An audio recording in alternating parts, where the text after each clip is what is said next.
de Dios esté siempre con usted.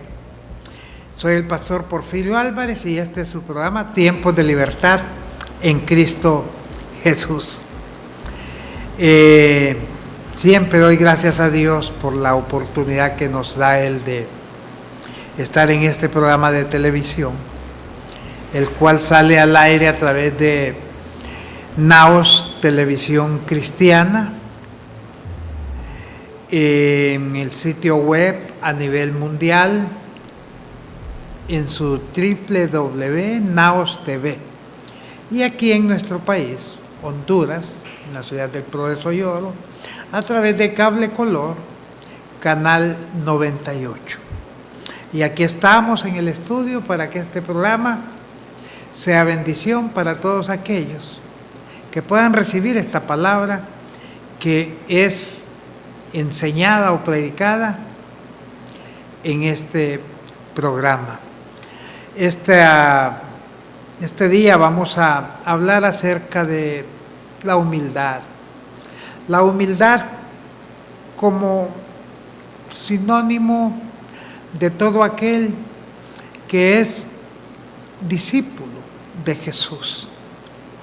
¿Cómo usted puede derrotar la vanagloria, el orgullo en su vida?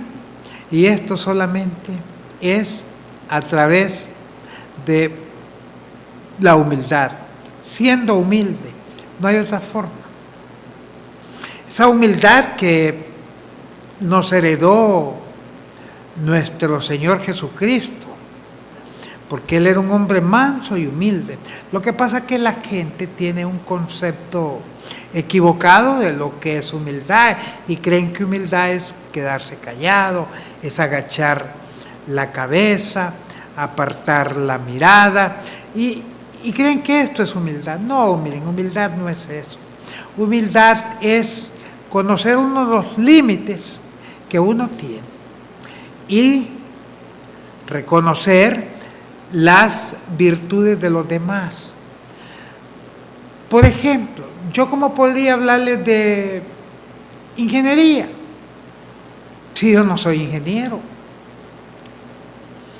Y tirármela de jactancioso, de orgulloso, que sé de ingeniería, y no reconocer los méritos de aquel que en verdad es ingeniero, eso es orgullo y es vanagloria, porque estoy atribuyéndome algo que no lo soy.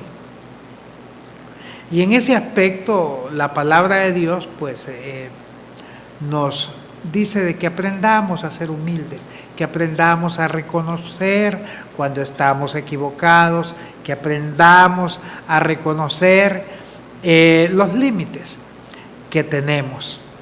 Pero antes de entrar en materia, mis amados, quiero saludar a mis amados amigos, hermanos y también pastores, como lo es el pastor Juan José López, pastor de la Iglesia Evangélica y Reformada Betania, y al pastor José Jesús Díaz Mendoza, pastor también de la Iglesia Evangélica y Reformada de Betel, que está aquí en la colonia municipal. Otros la conocen como Las Palmeras.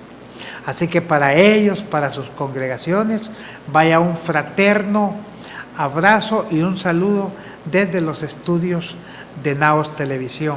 Quiero saludar a mis hermanos de la Iglesia de Dios, embajadores del Nuevo Pacto, a mi esposa, a mis hijos y a todos ustedes que están en diferentes partes del mundo, viendo este programa a través de la web o quizás en el canal de YouTube, Preguntas al Pastor, Tiempos de Libertad, Preguntas al Pastor Porfirio Álvarez. Vaya para todos ustedes nuestro amor fraterno y nuestras bendiciones en el nombre de Jesús. Quiero pues para entrar en lo que es de lleno al tema de que vamos a hablar, cómo derrotar el orgullo y la vanagloria. elevar una oración a nuestro Padre Celestial en el nombre de Jesús. Ayúdenme a orar, mis amados. Padre, en el nombre de Jesús, recibe la honra, la gloria, recibe toda la adoración, Padre, la alabanza, en el nombre de Jesús, porque tú eres digno, tú eres el único ser digno de ser adorado. Padre, estoy ante tu presencia para pedirte, Señor, que pongas en mí mucha sabiduría, Padre, que me des ese discernimiento y que tu palabra, Señor, que tú pongas en mí pueda ser expresada a través de mi boca y que pueda ser de mucha bendición en la vida de todos aquellos que están escuchando este mensaje. Que sea de mucha edificación, de mucha bendición, Padre, y que podamos, Señor amado, poner en práctica esta palabra enseñada a través de este programa, mi amado Dios, Tiempos de Libertad en Cristo Jesús.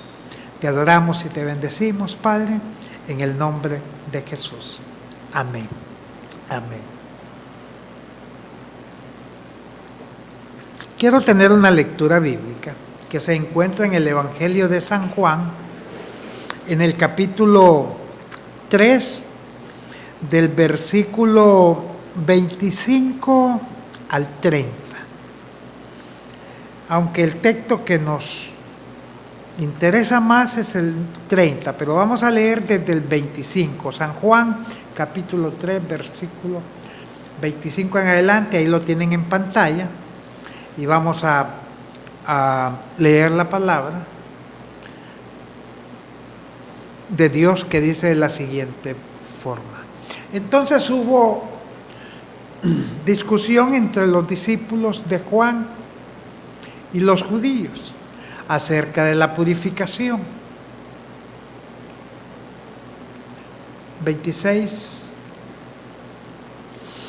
Y vinieron a Juan y le dijeron: Rabí, mira que el que estaba contigo al otro lado del Jordán, de quien tú diste testimonio, bautiza, y todos vienen a él. Respondió Juan y dijo: no puede el hombre recibir nada si no le fuere dado del cielo. Vosotros mismos me sois testigos de que dije: yo no soy el Cristo, sino que soy enviado delante de él. El que tiene la esposa es el esposo, mas el amigo del esposo que está a su lado y le oye, se goza grandemente de la voz del esposo. Así pues, mi gozo está cumplido.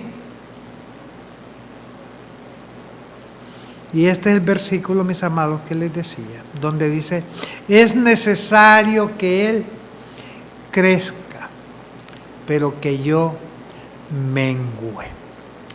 Gracias, hermano Johnny. Miren, nosotros generalmente, y los seres humanos somos así, que deseamos bienes para muchas personas y deseamos que Dios los bendiga, pero siempre tenemos una barrera: que no los bendiga más que a nosotros. Parece una paradoja, ¿verdad? Tomando este pensamiento y poniéndolo en la escritura del capítulo 30 de este Evangelio de San Juan, versículo 30, capítulo 3, dice: es necesario, dice Juan el Bautista, que Él crezca, pero que yo mengue. Imagínense los grandes televangelistas, Esos que tienen ministerios enormes y que son reconocidos mundialmente. Y que a veces viven una especie de competencia con otros ministerios. Orarán para que el ministerio del otro sea mayor que el que ellos tienen. Yo, créanme que lo pongo en tela de duda. Porque los seres humanos generalmente somos así. Decimos, Padre, ese ministerio bendícelo. Pero esa bendición la pedimos hasta un punto que no sea mayor que el que nosotros tenemos. Porque en muchos casos no hemos aprendido lo que es la humildad y a poner las cosas en el lugar que deben estar. Juan el Bautista tiene un lugar privilegiado en la historia de la humanidad. Jesús de Nazaret, nuestro Señor, refiriéndose a Juan, dijo que entre los nacidos de mujer no había uno mayor que Juan. Lo exaltó, y esas palabras tienen eco a través del tiempo, a través de las generaciones. Y hoy mismo, en cualquier momento, en cualquier lugar del globo terráqueo, se está pregonando que entre los nacidos de mujer no hay un hombre que sea mayor que Juan el Bautista. Pero ¿por qué esta expresión? ¿Qué fundamento hay en la palabra para que Jesús haya declarado semejante verdad?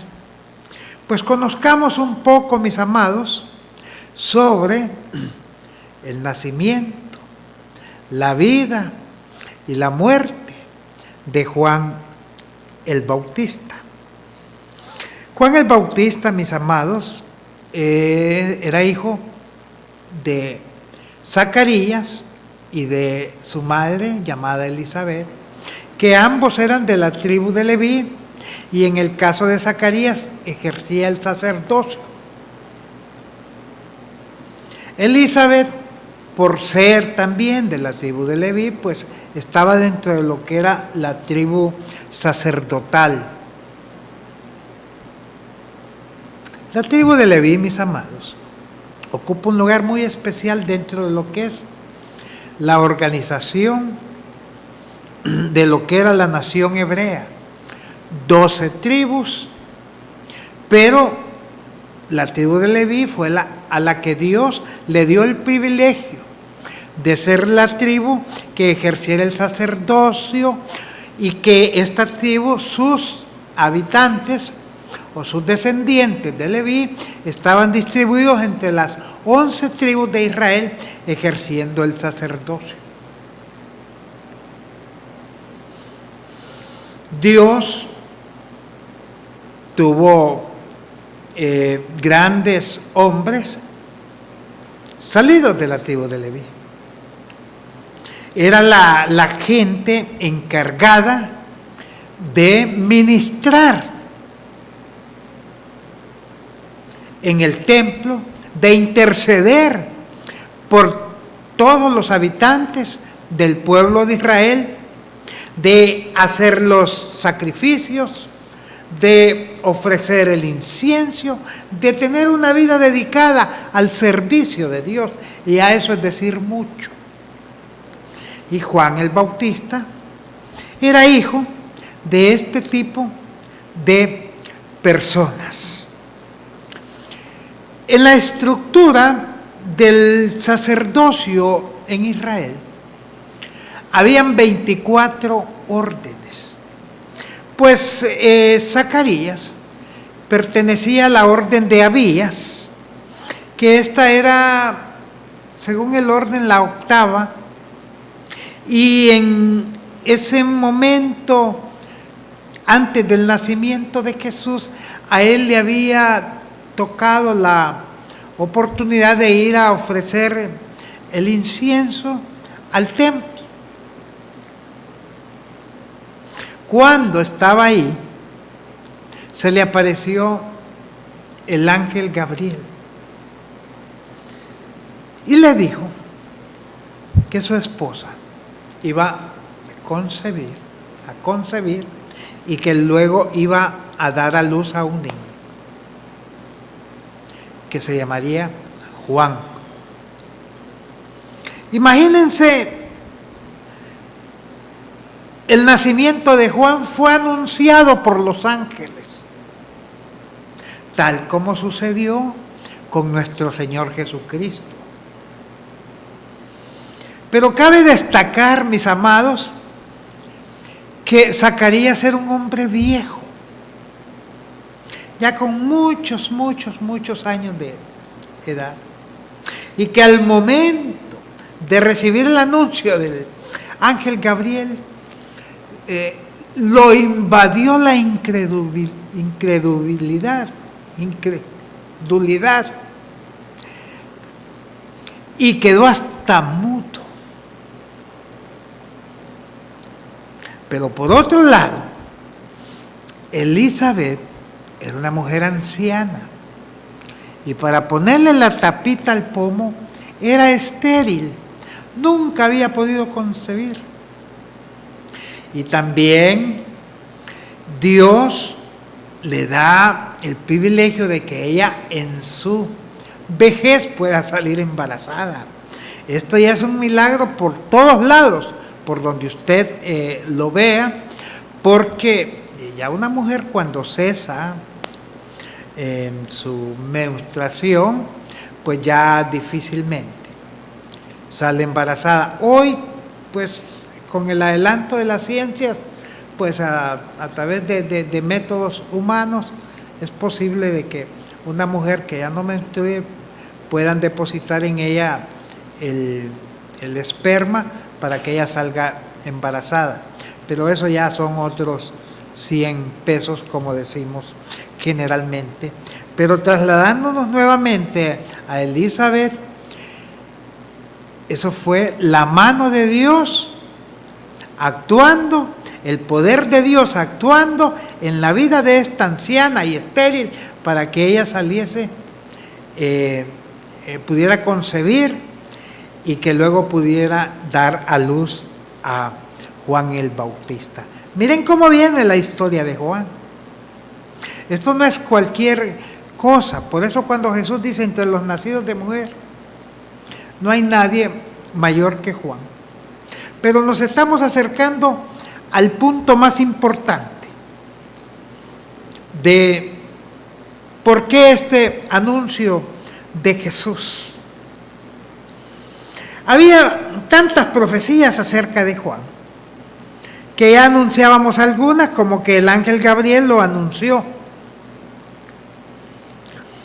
Dijo que sería grande delante de Dios. En el anuncio que el ángel Gabriel hace, dice que será grande delante de Dios. Sí había razones por las que Juan el Bautista, mis amados, llegase a hacer lo que fue.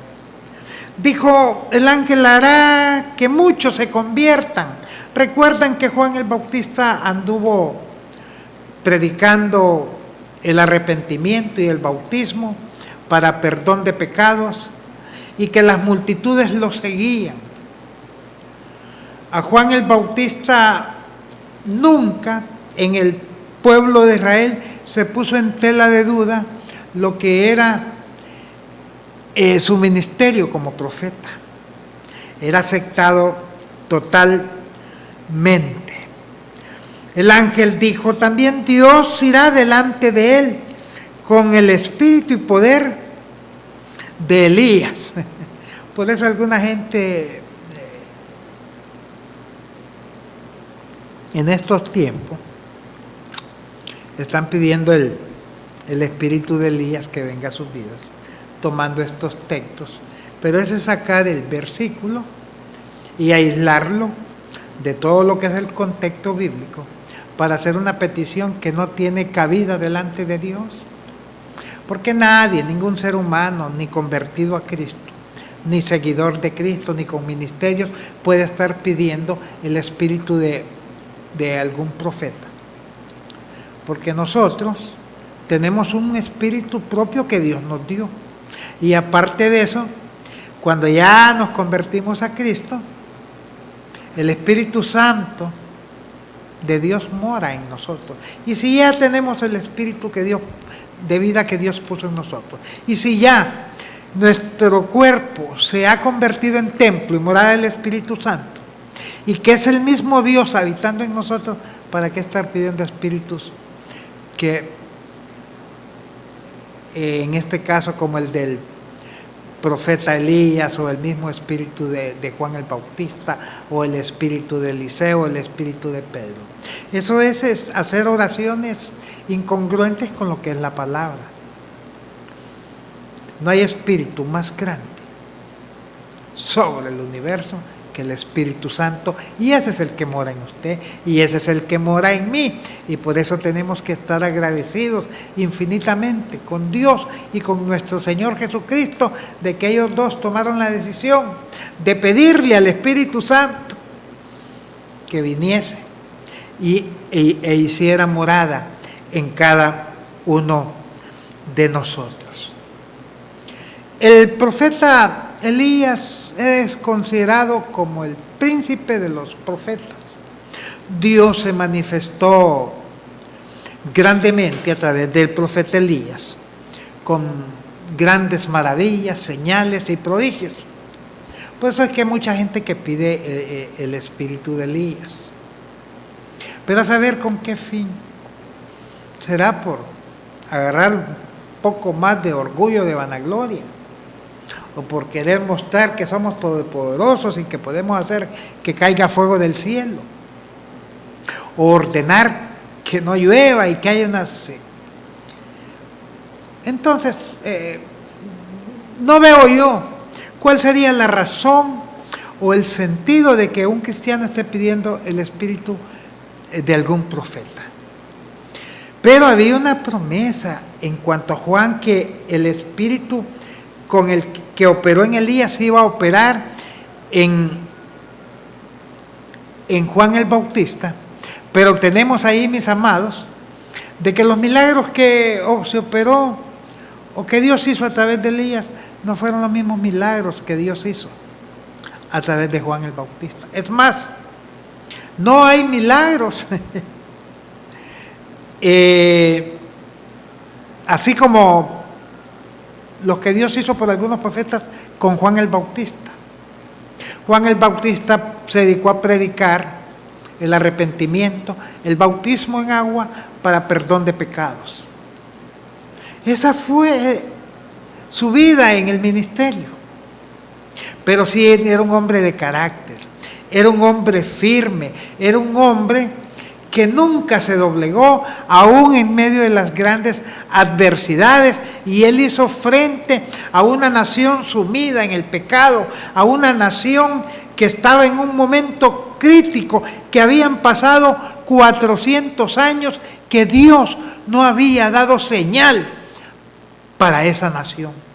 Ninguna manifestación de Dios había habido en 400 años. El pueblo de Israel estaba sumido en su más grande crisis espiritual. Por eso Zacarías, cuando ve al ángel, queda mudo. Porque en 4 siglos, desde el tiempo de Malaquías, que fue el último profeta que se levantó, no había vuelto Israel a ver ningún profeta, a escuchar palabra de Dios, a escuchar que un hombre se levantara y dijera: y aquí dice el Señor, aquí traigo esta palabra para ustedes. Había una sequía, una resequedad espiritual.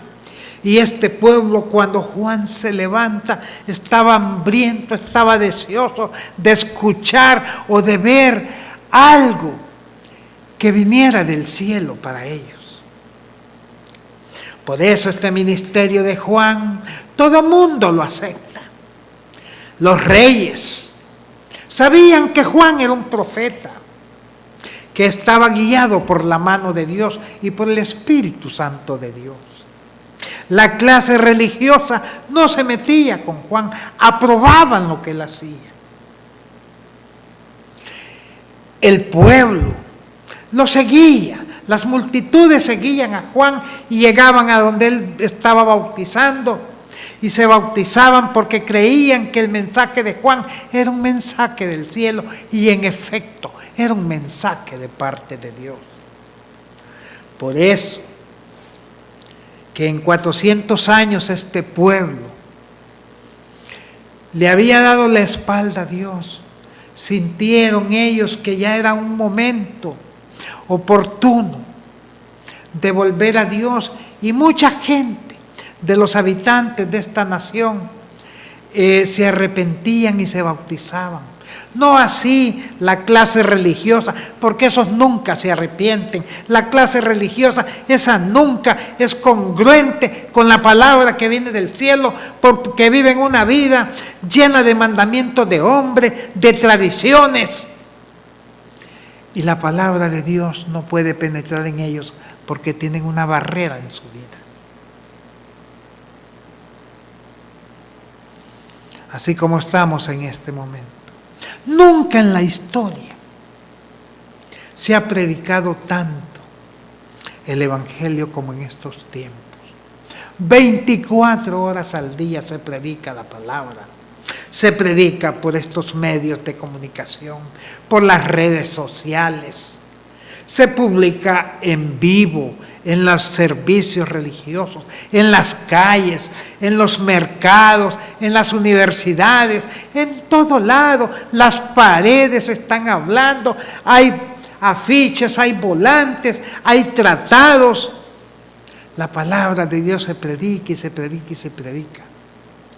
Si bien es cierto que miles y miles vienen a Cristo a diario, pero también es cierto que millones y millones siguen resistiendo al Dios del cielo. Millones y millones siguen resistiendo a que el Cristo de la gloria entre a sus vidas. Tenemos familias donde la madre o la esposa y los hijos están convertidos al Señor y el marido no, se empecina en hacerle la vida imposible a su mujer, evitando que vaya a las iglesias porque cree que es que la gente que se convierte a Cristo deja a sus esposos, en el caso de las mujeres, o que las mujeres van a buscar a alguien a las iglesias y están totalmente equivocados, porque estas son suposiciones satánicas. La gente que se entrega a Cristo, en el caso de nuestras amadas hermanas, luchan por mantener un hogar, por solidificarlo, por enseñarle a los hijos el camino, tal como dice la palabra, que hay que instruir al niño en su camino para que cuando fuere grande no se aparte del camino. Porque el que se convierte a Cristo se convierte en un seguidor de Cristo, en una persona que adora al Dios de los cielos y no tiene tiempo para andar buscando dónde pecar, porque si se quiere pecar, pues no hay que buscar la iglesia ni a Cristo, hay que buscar el mundo, que allá se peca con facilidad y nadie le dice nada a nadie, más bien le aplauden.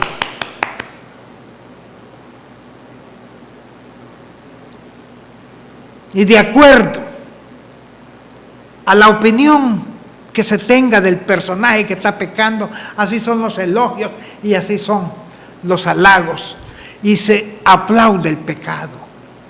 Si es alguien que tiene mucho dinero y anda echándose sus copas, ay, don Julanito anda celebrando, ¿verdad? Porque saben que tiene dinero. Si tiene sus amantes, ay, ese sí es un hombre completo, tiene muchas amantes.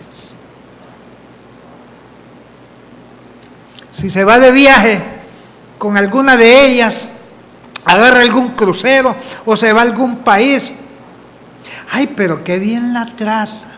Le aplauden el pecado.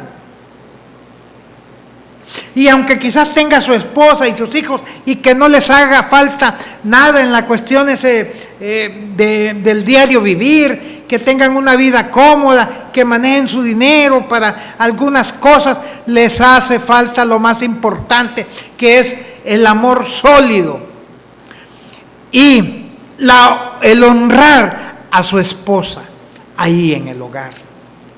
No hay una mujer que sea feliz con un hombre que tenga aventuras con otras mujeres. Pero el mundo les aplaude.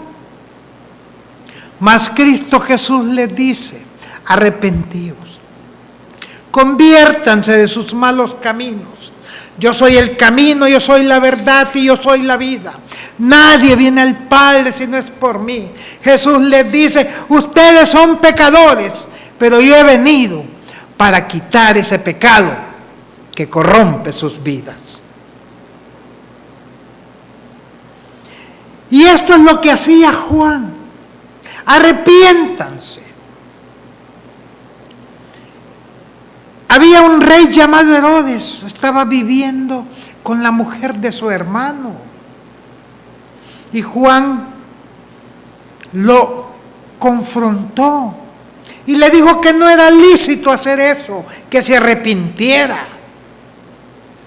Porque Juan tenía carácter, porque Juan era un hombre de una sola pieza, porque Juan no era como muchos de nosotros, que cuando estamos ante personajes que tienen algún alto cargo en la vida de la nación o en las esferas gubernamentales, en vez de decirles que se arrepientan de su pecado, estamos sobándole la leva y diciéndole que todo lo que hacen está bien. Estamos peor que los mundanos, celebrándoles y aplaudiéndoles el pecado. Ahí hay un montón de asesores en casa presidencial. ¿Qué hacen? Los ministros tienen asesores cristianos. ¿Y qué están haciendo estos asesores? Alabando sus pecados, diciéndole que está bien, diciéndoles que no hay problema, que va a llegar su tiempo, hay que decirles que se arrepientan. Por eso cuando a mí me dicen que ore por determinadas personas, mi oración es que el evangelio de salvación, las buenas nuevas de Cristo penetren en la vida de esta persona y pueda convertirse a Cristo Jesús, porque eso es lo que necesitamos en nuestro país, que el poder del evangelio penetre en cada ser humano, en cada vida, en cada ministro, en cada gobernante, en cada diputado, en cada juez, para que al haber una transformación interna haya una transformación externa, para que al haber paz interna en cada uno haya paz externa, porque jamás va a haber paz en este país si los que gobiernan, si la clase que está dirigiendo este país, llámense como se llamen, si no tienen una transformación, si el Cristo de la gloria no penetra en sus vidas, jamás va a haber paz en este país. Y digo esto por toda la situación que está pasando, por lo convulsionado que está el país. Si bien es cierto, este día no hay tomas de carreteras, pero hay una tensión en el ambiente y estamos pendientes de cualquier momento. Viene el caos, viene a suceder cosas terribles que afectan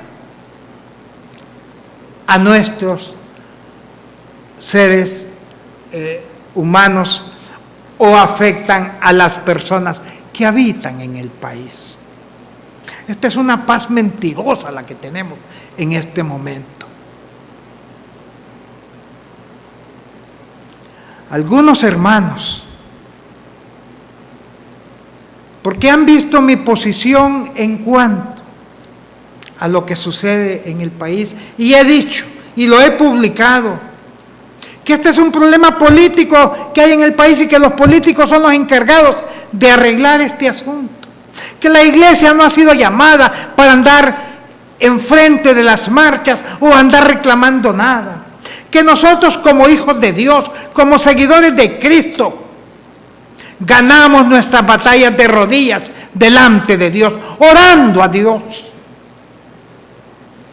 Muchos hermanos hasta me han bloqueado de sus Facebooks, porque quieren que uno ande enfrente en las protestas. Dios no me ha llamado a protestar, Dios me ha llamado a predicar el evangelio, las buenas nuevas de salvación, y a orar para que la gente se convierta, porque solamente cuando el ser humano se convierte a Cristo, empieza a irradiar paz, gozo, los frutos o el fruto del Espíritu Santo. Y me han mencionado este caso de Juan el Bautista. Y dicen que Juan estaba contra el sistema, que Juan enfrentó al rey puesto por el Imperio Romano. Pues yo les digo, Juan no estaba contra el sistema, Juan estaba contra el pecado. Porque si hay algo que corroe la sociedad, si hay algo que corroe la vida del ser humano, es el pecado. Y mientras el pecado no sea erradicado por la sangre de Cristo Jesús, las cosas no pueden mejorar. Y Juan le decía al pueblo: arrepentíos y convertíos, porque el reino de los cielos se ha acercado. Atrás de mí viene uno que yo no soy capaz ni de desatarle la correa de sus sandalias. Yo los bautizo con agua, pero Él los va a bautizar con Espíritu Santo y fuego. Y debe ser la proclama, debe ser el grito, debe ser el mensaje de la iglesia, que Cristo murió en una cruz, que derramó su sangre para que todo aquel que en Él cree no se pierda, mas tenga vida eterna. No andar ahí con lisonjas para estar pegaditos a las canonjías del poder y poder conseguir algunas dádivas para las congregaciones o para las denominaciones. Eso es pecado. Tenemos que ser hombres y mujeres de una sola pieza. Ejemplo tenemos en Juan el Bautista. No se doblegaba ante un sistema. Él había sido instruido para preparar el camino del Señor, para decirle a la gente que buscaran arrepentirse, que solo en Cristo había salvación. Y ese es el mensaje que debe pregonar la iglesia. Hoy tenemos un montón de gente, antes de las elecciones con muchas profecías, después de las elecciones, cuando ya sabe quiénes son los que salieron electos, ahí siguen profetizándoles. Hay que decirles que busquen a Cristo Jesús, que su pecado, que su problema, que su enfermedad tiene solución en Cristo Jesús. Pero miren, hermanos, lo más importante y lo más interesante de esto es que Jesús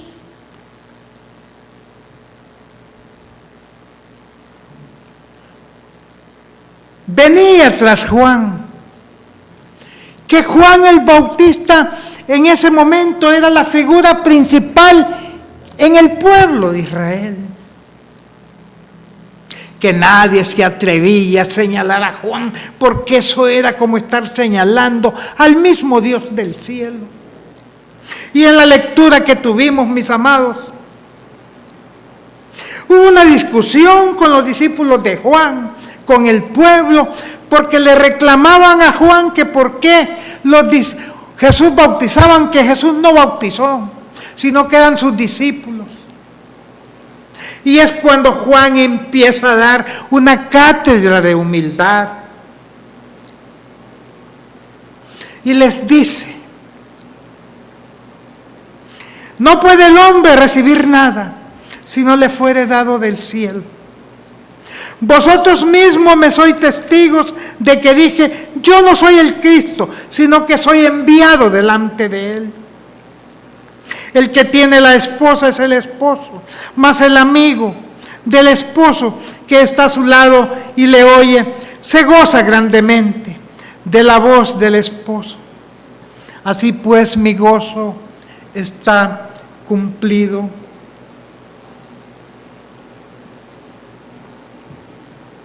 Y es necesario que Él crezca y que yo mengüe. ¿Escuchó? Eso mismo. Es necesario que Cristo crezca y que yo mengüe. Que me revista de esta humildad que se revistió Juan el Bautista, después de todo lo que apuntamos, después de que su ministerio era enorme. Él llega a la conclusión de que nosotros no tenemos que ser grandes, que el único grande es Cristo Jesús. Y que Él fuera menguando, que Él fuera decreciendo, pero no porque su ministerio decreciera o se fuese haciendo más pequeño, sino porque el ministerio de Cristo se fuese desenvolviendo, desarrollando, y que de esa forma ya el ministerio de Cristo instituido arropara al ministerio de Juan, lo absorbiera. Miren qué lindo, mis amados, esta posición de Juan el Bautista. Esa es la humildad a la que nosotros tenemos que llegar. El apóstol Pablo lo expresaba de esta forma: ya no vivo yo, mas vive Cristo en mí, y lo que ahora lo vivo en la carne, lo vivo en la fe, en el Hijo de Dios, en Jesucristo. Hay que menguar para que Cristo crezca, porque cuando nosotros queremos estar enfrente nosotros, queremos tener a Jesucristo atrás, y a eso no es humildad, eso ya es orgullo, eso ya es vanagloria, y esos pasos nos pueden llevar a lo que es la destrucción, no solo del ministerio, de nuestras vidas como personas, porque si hay algo intolerante, es un orgulloso empedernido. Es necesario que Él crezca, pero que yo mengüe. ¿Cuántos podríamos decir lo mismo en este tiempo? Si tenemos grandes ministerios, queremos irlos haciendo crecer más, pero ¿a costa de qué?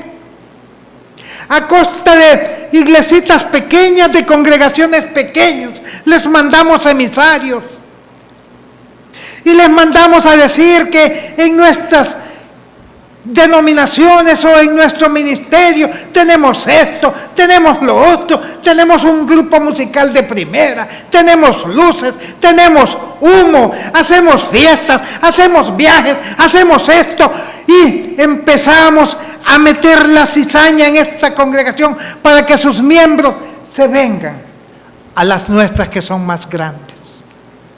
¿Será eso humildad? ¿Será eso decir? Es necesario que Él crezca, pero que yo mengue.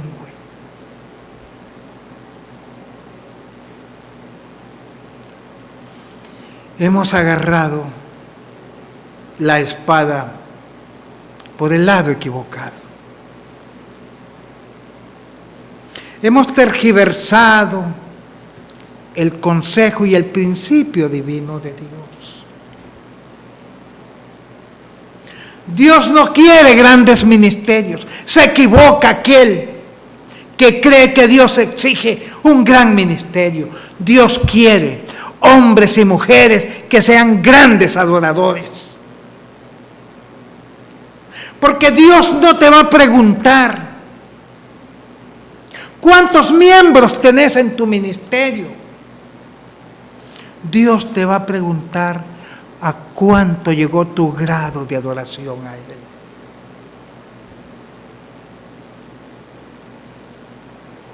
Hay que bajarnos esos humos y esos aires de grandeza, y hay que hacernos humildes.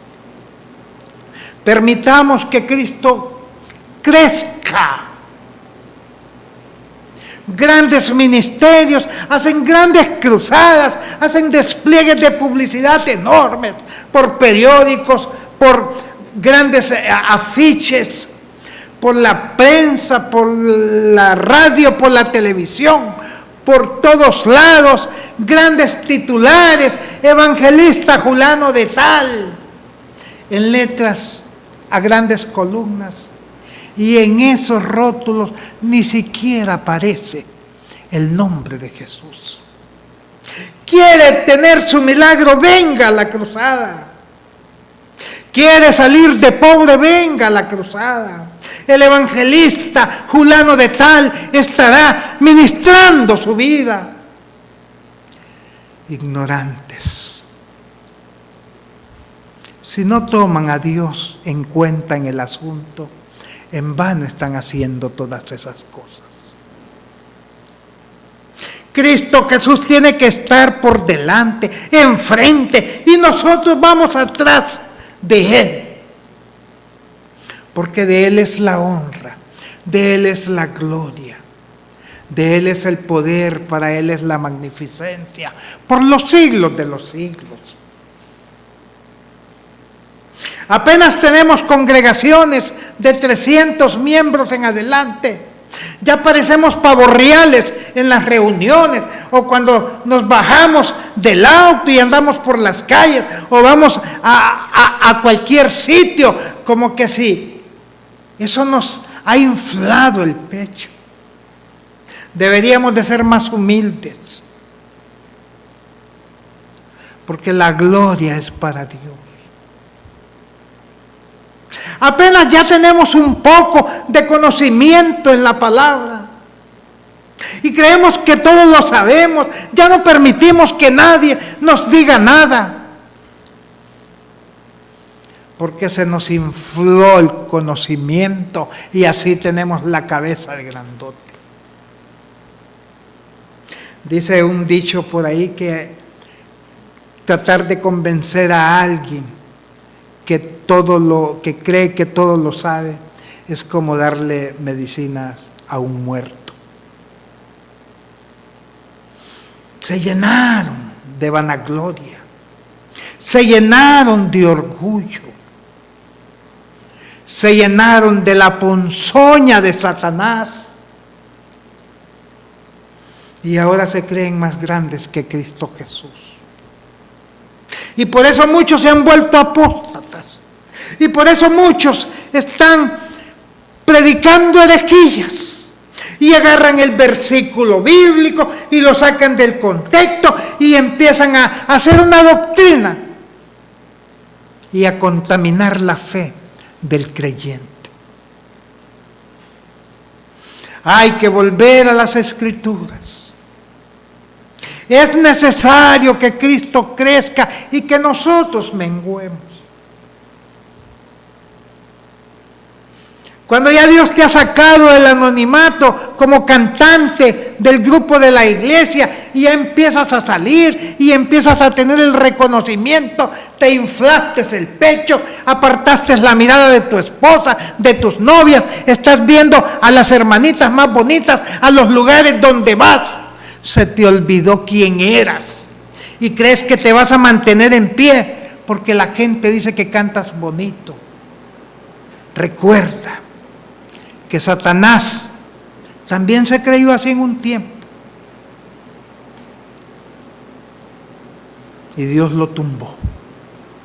Hay que ser humilde, hay que despojarnos de la vanagloria, hay que despojarnos del orgullo. Porque si vivimos, para Dios vivimos. Y si morimos, para Dios morimos, o sea que vivamos, o sea que muramos, somos del Señor. ¿Por qué te digo esto? Porque tú y yo ya no nos pertenecemos a nosotros mismos, hemos sido comprados. Y ese precio lo pagó Cristo Jesús en la cruz del Calvario. Entonces ya no debe haber tiempo, ya no debe haber lugar, mis amados, para querer nosotros llenarnos de helio y después empezar a botar lastre. Y creer que somos unos pavos reales, creer que sin nosotros no funciona la cosa, creer de que si yo no estoy al frente, esto se acabó, y creer que somos indispensables. Ese orgullo se te puede quitar con este consejo. Cuando sientas que estás así, date una cruzadita ahí por el cementerio. Ahí te vas a hallar mucha gente que en su momento creyó que eran indispensables, que sin ellos no funcionaba nada, que su hogar sin ellos se iba a destruir, que sus negocios se iban a ir a la bancarrota. Y ahí están enterrados. Sus familias crecieron, sus negocios pudieran estar todavía, pero ellos ahí cayeron en el olvido y ya nadie se acuerda de ellos, ni siquiera sus familiares. Porque cuando no se deja huella, cuando no se deja camino, cuando no se deja un legado, estás próximo a desaparecer. Porque Juan el Bautista, después de 2000 años, no desaparece. Porque Juan el Bautista, después de 2000 años, habemos muchos siguiendo su ejemplo. Porque el legado de Juan el Bautista fue un legado de humildad. No importa lo que yo soy, no importa lo que Dios dijo que yo era, porque será grande, dijo el ángel, delante de Dios. No importa lo que el Señor me ha dado, es necesario que yo mengüe, pero que Cristo Jesús crezca.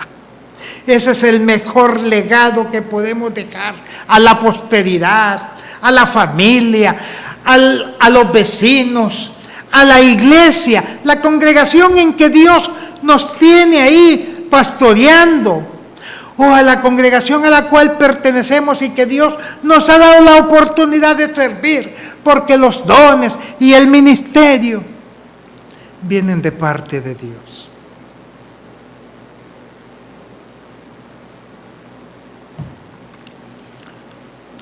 No hay un hombre más privilegiado en esta tierra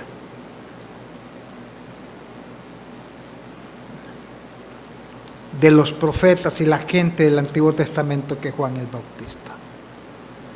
Y después de Juan el Bautista, usted que ha sido lavado con la sangre de Cristo Jesús, es un hombre o una mujer privilegiada. Habemos casi 8,000 millones de personas en el mundo.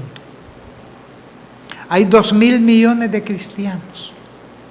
Pero dentro de estos 2,000 millones hay unos que son de la iglesia tradicional católica. Ahí tenemos a los testigos de Jehová, que también los ligan con el cristianismo, adventistas, a Jesús solos, a los mormones.